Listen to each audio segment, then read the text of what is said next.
Meet Steve Ballmer, the most energetic and richest owner in all of sports. Worth over $120 billion, he makes other NBA owners look like they're shopping at the dollar store. But how did this sweaty, screaming superfan become the owner of the LA Clippers? And what made him the most enthusiastic figure in basketball? Our story begins in Detroit, where a young Steve Ballmer was the proud son of a Ford Motor Company manager. But this wasn't your average kid. By the time he hit high school, he'd already aced his way to becoming class president, math club champion, and the school paper's business manager. Talk about an overachiever. In fact, he was such a math whiz that he scored a perfect 800 on the math section of his SAT. Not too shabby for a kid from Motor City. Even as a teenager, Ballmer's obsession with numbers went way beyond the classroom. While other kids were just playing sports, he was creating his own statistical systems to analyze them. He'd spend hours calculating player performance metrics by hand.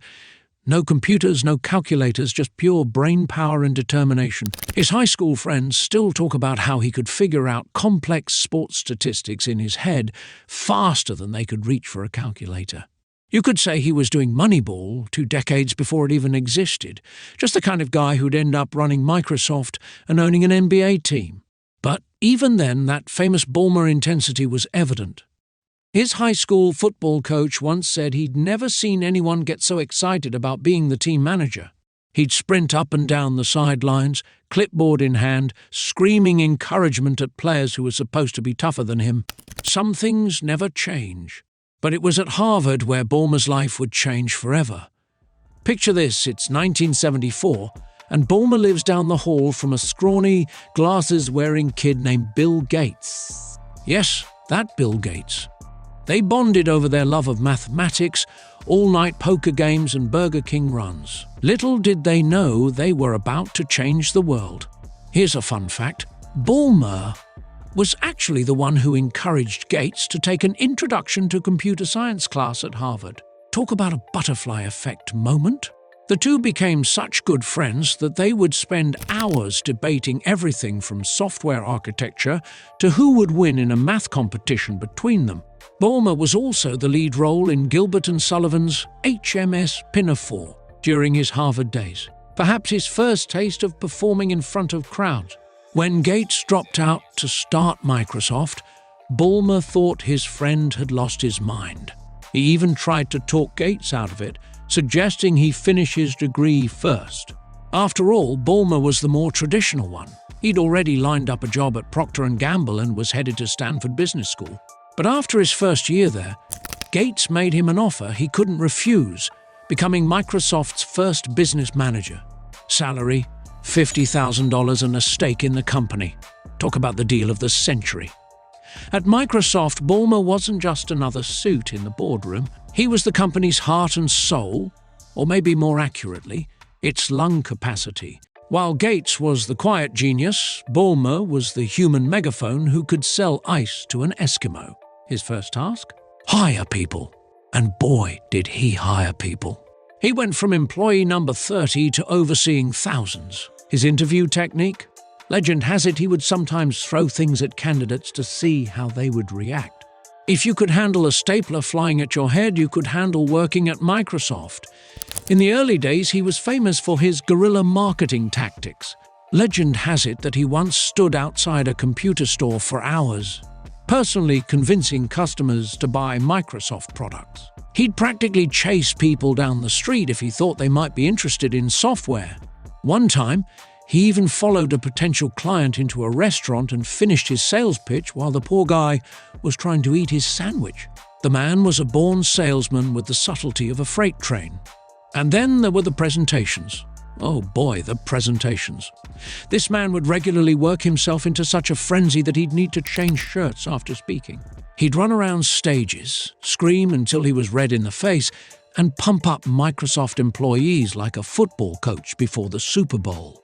One time, he actually injured himself jumping around on stage and kept going anyway. His famous developers speech became so legendary that people still remix it on YouTube today. But here's the thing, it worked. Under Ballmer's leadership as CEO from 2000 to 2014, Microsoft's annual revenue grew from $25 billion to $77 billion. The company may have missed the boat on smartphones and tablets, leading to some memorable Ballmer quotes like calling the iPhone the most expensive phone in the world. And it doesn't appeal to business customers because it doesn't have a keyboard. Oops.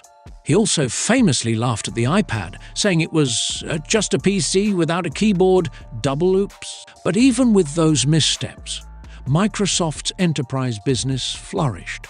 Ballmer transformed the company from just a software maker into a cloud computing pioneer.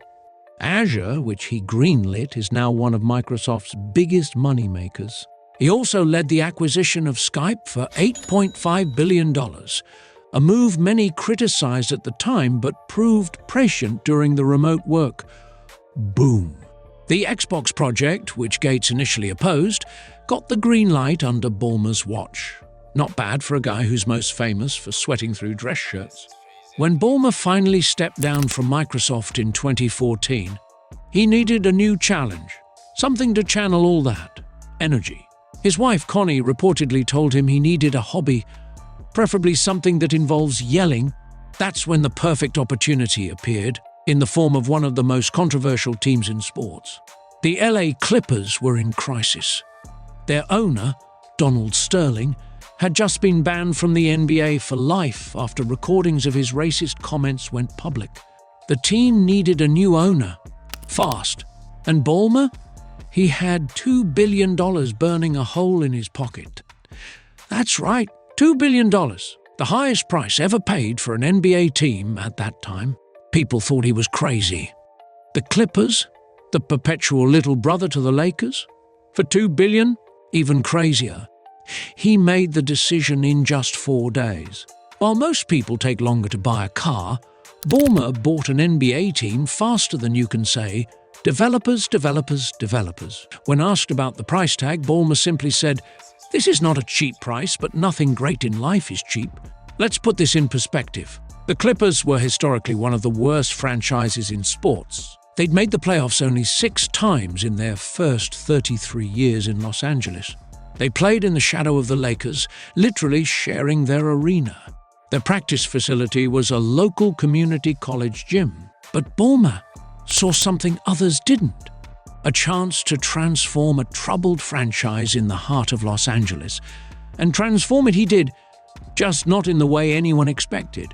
Instead of being a hands-off billionaire owner, Ballmer became the team's #1 superfan. He sits courtside at almost every home game, turning into a human meme machine with his reactions.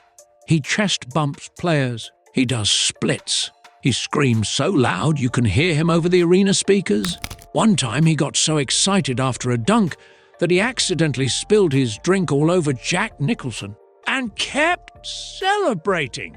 Players say they can hear him yelling during practice sessions too.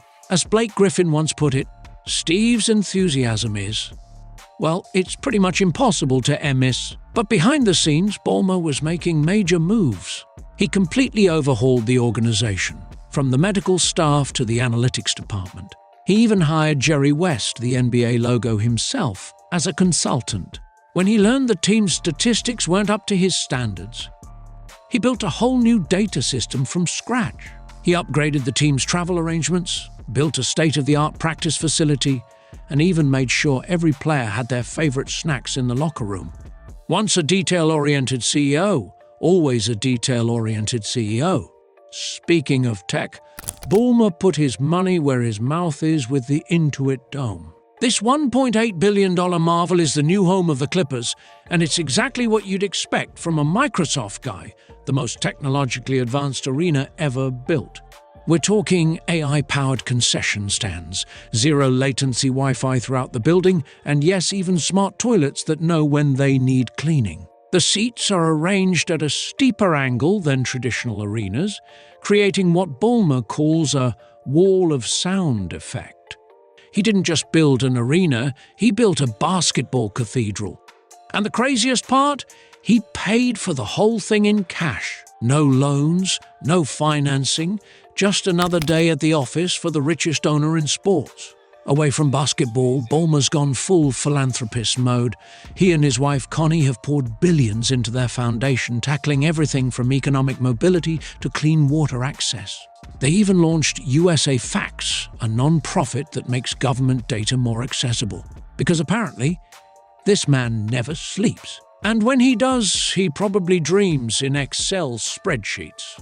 Their foundation has become one of the largest in the country, focusing particularly on removing barriers to economic mobility. As Ballmer puts it, if you're going to do philanthropy, you might as well do it with the same intensity as everything else. Despite his larger-than-life public persona, Ballmer's actually a pretty down-to-earth family man. He still drives himself to games, loves playing pickup basketball, though his teammates say he celebrates every basket like it's Game 7 of the finals, and insists on having dinner with his family whenever possible. Though we imagine those dinner conversations get pretty loud. His sons say he brings the same energy to family game night as he does to Clippers games. Monopoly at the Ballmer house must be quite an experience. So what's the moral of this story? Maybe it's that success comes in different packages. While other tech billionaires are trying to colonize Mars or build artificial intelligence, Ballmer's living his best life, jumping around an NBA arena like a kid who's had too much candy. He's proven that you don't have to change who you are to be successful. Sometimes being yourself, even if that self is a sweaty, screaming enthusiast, is exactly what you need to be. He's worth more than any other sports owner on the planet. He could buy almost anything he wants. But all Steve Ballmer really wants to do is scream his head off watching his team play basketball. And honestly, that might be the most relatable thing about him. From Harvard roommate to Microsoft CEO, from tech titan to NBA's most entertaining owner, Steve Ballmer's story proves that sometimes the craziest path is the most successful one. And hey, at least no one can ever accuse him of not being passionate enough. If you enjoyed learning about Steve Ballmer's wild journey, hit that subscribe button. Every week, we explore fascinating stories about the world's wealthiest individuals and exclusive locations. Don't forget to check out our latest video on America's most expensive zip codes. The property values will shock you. Thanks for watching, and we'll catch you in the next one.